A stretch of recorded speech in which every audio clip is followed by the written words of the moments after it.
Jangan merasa bersalah untuk menjalani hidup sesuai dengan apa yang kamu inginkan. Halo semuanya, nama saya Michael. Selamat datang di channel saya, Sikutu Buku.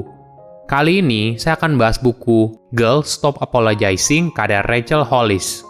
Sebelum kita mulai, buat kalian yang mau support channel ini agar terus berkarya, caranya gampang banget. Kalian cukup klik subscribe dan nyalakan loncengnya.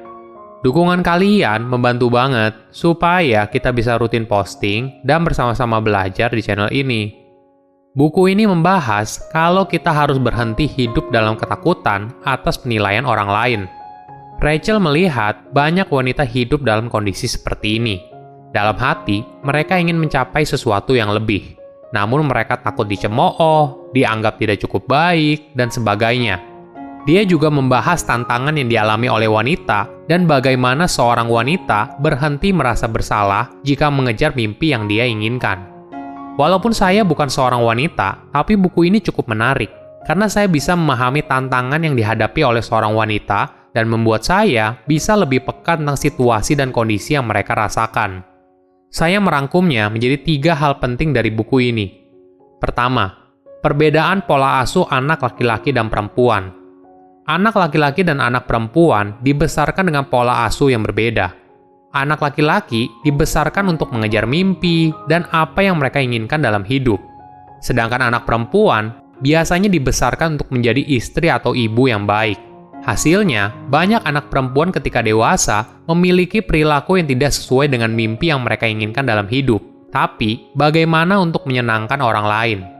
Salah satu gejala yang tumbuh dalam masyarakat patriarki adalah wanita merasa perlu mendapatkan persetujuan dari figur otoritas laki-laki, entah itu dari ayahnya atau dari suaminya ketika dia sudah menikah. Karena kebanyakan wanita merasa harus menyesuaikan diri dengan lingkungan sekitar dan memiliki nilai yang sama dengan teman sebayanya, mereka merasa tidak yakin untuk melakukan sesuatu dengan cara yang berbeda. Bagi banyak wanita, pola asuh dan tekanan sosial dari teman sebaya menghasilkan kebutuhan untuk meminta persetujuan atau malah perasaan bersalah jika mereka memiliki keinginan yang tidak sejalan dengan peran tradisional wanita sebagai istri dan ibu.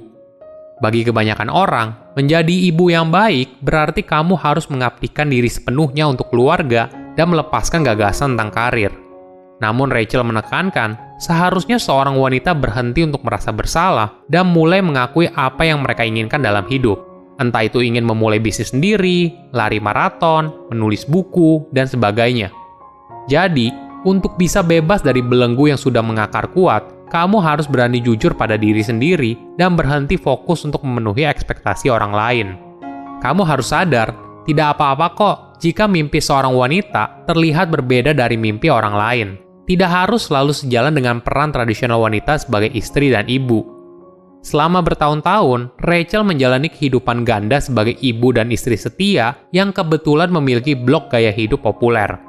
Separuh hidupnya yang lain adalah kenyataan di balik blog itu. Melibatkan waktu kerja 60 jam seminggu untuk mengawasi staf dalam jumlah sedikit dan menjalankan bisnisnya sendiri. Namun, dalam kehidupan ganda yang dia jalani, banyak orang yang mengharapkan Rachel untuk mengurangi jam kerjanya setelah punya anak pertama. Karena ada pendapat populer yang menyatakan kalau wanita yang bekerja sebanyak Rachel pasti tidak bisa punya waktu yang cukup untuk jadi ibu yang baik. Hal ini yang lalu menjadi alasan banyak wanita tidak mengejar mimpi yang mereka inginkan, karena pilihan itu berbeda dengan kebanyakan wanita lainnya. Kedua, waktu itu harus diluangkan, bukan dicari. Jika kamu sudah tahu apa yang ingin kamu capai dalam hidup, biasanya timbul sebuah dialog batin yang bilang kalau kamu tidak punya waktu. Ini adalah masalah klasik yang sering dialami oleh banyak orang. Rachel menyarankan, kalau kamu ingin mencapai tujuan hidup yang kamu inginkan, maka kamu harus berhenti mencari waktu dan mulai meluangkan waktu. Ini adalah pemikiran yang menarik. Kita terkadang suka beralasan tidak punya waktu. Mungkin sebenarnya yang dimaksud, kita tidak meluangkan waktu, bukan tidak punya waktu. Kita juga harus sadar, untuk mencapai hidup yang kita inginkan, kita perlu membuat keputusan yang sulit dan juga pengorbanan. Artinya, kita harus siap mengorbankan sebagian waktu yang kita miliki untuk mengejar mimpi yang kita inginkan. Mungkin kamu merasa kalau hal ini tidak mungkin, karena jadwal kamu yang sekarang saja sudah sibuk sekali.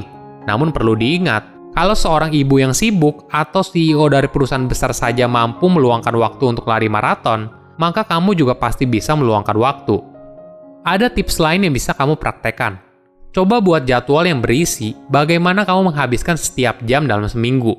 Lalu, coba cari waktu 5 jam yang kosong selama seminggu di mana kamu akan berkomitmen untuk menghabiskan waktu tersebut demi mengejar mimpi yang kamu inginkan. Mungkin tidak perlu 5 jam sekaligus, tapi kamu bisa menyebarnya dalam seminggu. Kamu pun bisa mengatur jadwalnya sesuai dengan jam produktif kamu. Misalnya, jika kamu lebih produktif bekerja di pagi atau malam hari, maka buatlah jadwalmu di sana. Sekarang, coba praktekkan tips yang sudah disebutkan di atas ke minggu depan. Apabila sudah, coba kamu evaluasi dan bagaimana kau bisa membuat minggu depannya lagi menjadi lebih baik. Ketiga, menjadi orang yang sedikit egois. Apakah menjadi egois adalah hal yang buruk? Terkadang, kita butuh untuk menjadi orang yang egois demi meraih apa yang kita inginkan dalam hidup. Ayah Rachel mengingat kata-kata yang diucapkan oleh profesornya ketika dia memulai pendidikan PhD. Profesor tersebut bilang ke semua murid yang ada di kelas kalau mereka harus menjadi egois agar bisa meluangkan waktu mengerjakan tugas kuliah hingga tugas akhir. Jika mereka tidak egois, maka akan selalu ada prioritas yang dianggap lebih penting. Hasilnya, kuliah mereka tidak akan kelar sesuai jadwal yang diharapkan. Kita juga seringkali suka terpengaruh dengan apa yang dikatakan oleh orang lain. Rachel menjelaskan, ada 2 tipe orang di dunia, orang yang suka menghakimi orang lain dan tidak. Bagi orang yang suka menghakimi orang lain, tidak peduli apa yang kamu lakukan, maka akan selalu ada hal apapun yang mereka komentari. Jadi, lebih baik kamu tidak menghabiskan waktu mendengarkan omongan mereka dan fokus pada mimpi yang ingin kamu raih. Ingat, hanya kamu seorang yang tahu apa yang terbaik bagi dirimu. Ada tips yang menarik. Untuk mengejar mimpi yang kamu inginkan, mulailah dengan fokus pada satu mimpi. Tentu saja, kadang kita tergoda ingin meraih banyak hal dalam hidup. Kita merasa kalau fokus pada banyak hal, apabila satu hal gagal, maka masih ada hal lain yang berhasil. Namun yang sering kali orang lupa, metode ini juga membuat kita tidak bisa mengerjakan satu hal dengan maksimal. Ibaratnya seperti perumpamaan, ketika semuanya penting, maka sebenarnya tidak ada yang penting. Untuk membantu kamu fokus, kamu bisa menggunakan metode 10-10-1. Jadi, kamu bisa mulai dengan berpikir apa yang ingin kamu capai dalam 10 tahun ke depan. Lalu, kamu tulis dengan detail apa yang kamu mau, mulai dari tempat tinggal kamu seperti apa, hidup apa yang ingin kamu jalani, dan sebagainya. Jika sudah, sekarang bayangkan 10 mimpi yang akan membantu mewujudkan impian kamu menjadi kenyataan. Lalu dari 10 mimpi itu, pilih satu tujuan yang menurutmu paling penting dan lakukan dengan sebaik-baiknya. Kalau disimpulkan jadi seperti ini, 10 tahun, 10 mimpi, dan 1 tujuan. Jangan biarkan pendapat orang lain menjadi penghalang kamu untuk meraih mimpi. Kamu yang paling tahu apa yang kamu mau dan bebas menjalani hidup yang kamu inginkan. Silahkan komen di kolom komentar pelajaran apa yang kalian dapat ketika baca buku ini. Selain itu komen juga, mau buku apa lagi yang saya review di video berikutnya. Saya undur diri, jangan lupa subscribe channel YouTube Sikutu Buku. Bye-bye.